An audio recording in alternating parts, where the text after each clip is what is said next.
വേണുചേട്ട മഞ്ചരി, സൗഹൃദം അതാണ് നമ്മുടെ ടോപ്പിക്. ഏതു നേരത്തും നമുക്ക് വിളിക്കാനും തോളിൽ തട്ടി കുഴപ്പമില്ലടാ ഞാൻ ഉണ്ട് എന്ന് പറയുന്ന ഒരുപാട് സുഹൃത്തുക്കൾ നമുക്ക് എല്ലാവർക്കും ഉണ്ട്.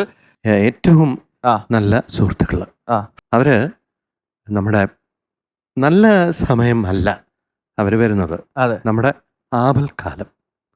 ആ സമയം നമ്മളോടൊപ്പം നിൽക്കുന്നവര്, നമുക്ക് വേണ്ട ഉപദേശം തരുന്നവർ, അവരാണ് ദെയർ റിയൽ ഫ്രണ്ട്സ്. അങ്ങനെയുള്ള ഒരു സുഹൃത്ത് ഉണ്ടെങ്കിൽ ദാറ്റ് ഇസ് ഇനഫ്. അത് മതി.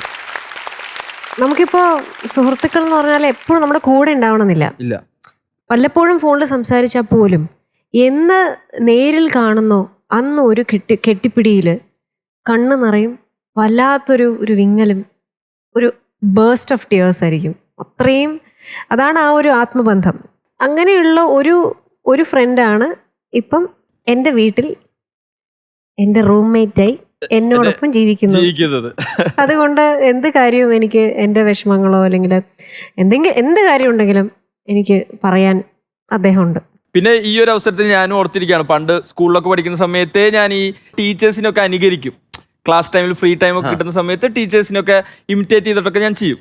അപ്പോൾ ഒരു രസം ഉണ്ടാവില്ല കാണാൻ, പക്ഷെ അന്ന് അത് കണ്ട് കൈയടിച്ച് എനിക്ക് കാണികളായിരുന്ന കുറച്ച് സുഹൃത്തുക്കൾ ചുറ്റും ഉണ്ടായിരുന്നു. അതായത് അവരെ എനിക്ക് കാണണം, അതെ അവരെല്ലാരും കാണണം.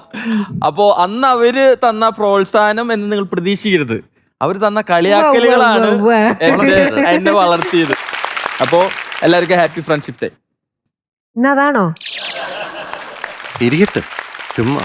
അപ്പൊ എന്തായാലും ഈ വേദിയിലെത്താൻ ആഗ്രഹിക്കുന്ന എല്ലാവർക്കും സൗഹൃദത്തിലൂടെയും ഈ വേദിയിലെത്താൻ നിങ്ങൾക്ക് സാധിക്കട്ടെ എന്ന് ആശംസിച്ചുകൊണ്ട് ഞാൻ എന്റെ വാക്കുകൾ നിർത്തുന്നു. നന്ദി, നമസ്കാരം.